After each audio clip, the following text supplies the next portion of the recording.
Hello, so I wanted to do a follow-up video, a reflection point, a mirror, if you will, to reflect back at you and your experiences so far in the course, and take you through the IVR framework again. And in this time, we're going to turn the IVR framework as a mirror onto you to reflect on how did you approach these assignments. The common thread through this course in leadership is asking you to look at systemic flaws, systemic reasons why we're seeing the behavior in organizations. Average to poor leaders go straight to what they see in the individuals and what's happening here and try to address the individuals without understanding what's happening behind the scenes. And so going back to the IVR framework, if we're going to make good decisions or analyze past decisions and see where we went wrong, we have to analyze the framework and use that framework to go, okay, what have we done? And for the future, where are we going? So think about case study 2, where you have the data, and I'm asking you to analyze, what do you have here? What does this look like? And so think about this for a second. How many of you looked at that and said, I have no idea what I'm looking at here? Particularly when it came to, well, I'm going to ask you to assess staffing and what needs to happen on domestic violence cases. How many of you had expertise in domestic violence? So if you didn't have expertise in domestic violence and you're trying to solve a problem, you're trying to address an issue, if you use the IVR framework and you start in the information realm and you find out, well, I don't know anything about domestic violence or I don't have sufficient knowledge in domestic violence to make a good decision on this, how many of you put in your paper, I do not have sufficient information in domestic violence or the expertise, therefore I would have to consult experts, do research, find out everything I need to find out about it to have sufficient knowledge to actually assess this and move forward. So again, question, did you assess that? Did you identify that you had insufficient knowledge? And even if you did, and you didn't act on it, why? What usually happens is, as soon as we're presented with a problem, I don't have time for this. And I'm sure many of you thought that. All the stuff you've got going on in life happens.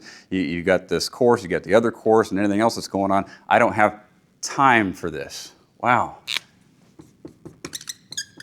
So if you don't have time for something, so we're lacking knowledge, and we don't have time, what automatically happens to the value realm? Efficiency. We automatically default to efficiency. Sound familiar in terms of what's happening in organizations, particularly organizations that are understaffed?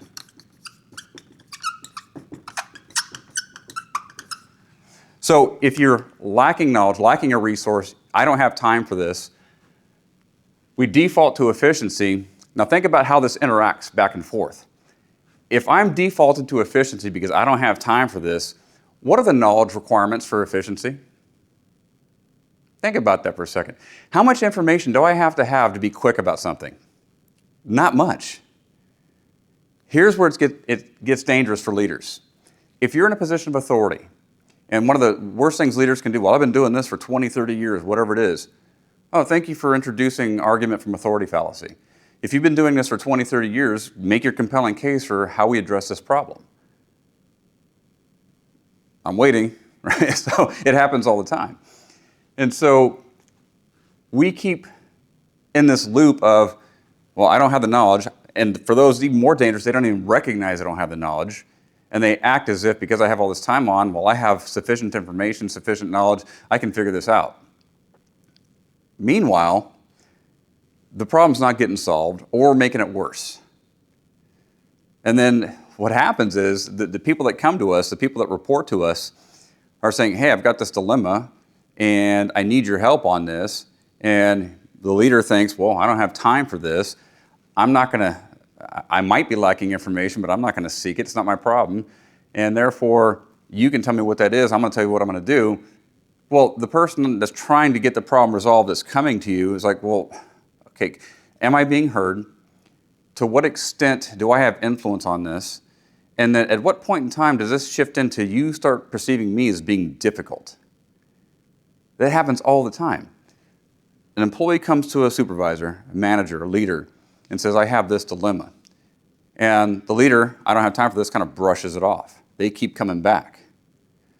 The bad leader never self-reflects in this framework and go, okay, am I missing information? Am I treating this with the wrong values? Am I even tapping into the resources that I need to make a good decision? And usually no. And what happens is rather than perceiving themselves as the problem and understanding where they went wrong in this IVR framework, they start looking at the employee, well, you're difficult. Are they difficult? Or is it difficult because you don't know what you're doing and you're not trying to find out? And then the bad leaders that try to address a problem they don't understand and they're not taking the time or using the resources to actually tap into to make this, to resolve this, to make it better. Well, then you start giving feedback, or these bad leaders start giving feedback to the employee that's trying to solve a dilemma that you can't solve. Well, here's what you need to do. You know that's not going to work, right? Well, I want you to do this. But that's not going to work. You're not hearing me. Oh, now you're a difficult employee. They're resistant to feedback. They don't go along with the program. I don't know what we're going to do with this person. And so their status in the organization diminishes. And they're thinking, what am I going to do here? You don't listen. You can't solve the problem. You act like you know everything when I can clearly see you got a knowledge gap going on here. Help me here. And it's the most faithful employees that are willing to step up and go, hey, you know what? We have a problem that needs to be solved. Good leaders go, I agree with you. Let me fight the fight. There's so many leaders out there in these positions where they expect their job to be easy. Well, if your responsibilities were easy, we wouldn't need leaders. The idea is how much work you're going to put into it.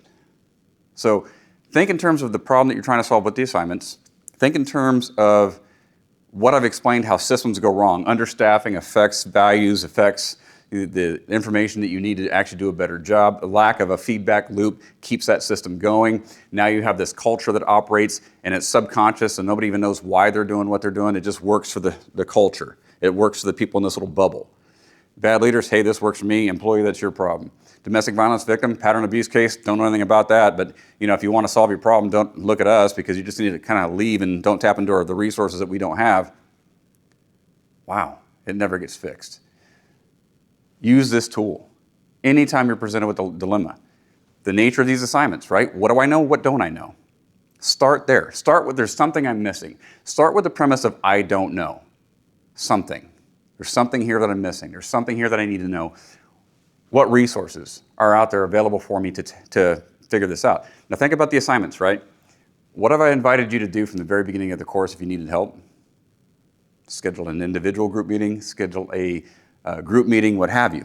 So if you recognize that, hey, I don't know anything about domestic violence and you're experiencing stress, so I don't have time for this and I'm going to be efficient about it, go back to I don't know. I'm not an expert on DV. Who's an expert on DV? Oh, that's right, the professor is. Did you tap into that resource before trying to do the assignment? No. Most of you, no. You're going to behave the same way in a leadership position. Either failing to recognize that you don't know something or recognizing that you don't know something but not tapping into the resources to find out. I have a resident expert that I have instant access to. I can schedule that meeting. There's internet sources. There's all kinds of things that I can do to study, to acquire the knowledge, to be effective, not efficient. So think about that. Mirror moment. What do I need to do if I applied the IVR framework on myself and the dilemma that I'm looking at? How would things be better? So let me know if you have any questions on that, anything that I can clarify. Hopefully this has been an aha moment for you in terms of recognizing, well, wow, I'm trying to solve these problems with the IVR framework and other tools at my disposal. Did I do the very things that these leaders did in these scenarios that made the problems worse? So again, use this. It is incredibly effective. Start with the premise that you don't know what your resources are, find ways to shift from efficiency to effectiveness, and you will be a much better leader and make better decisions in life.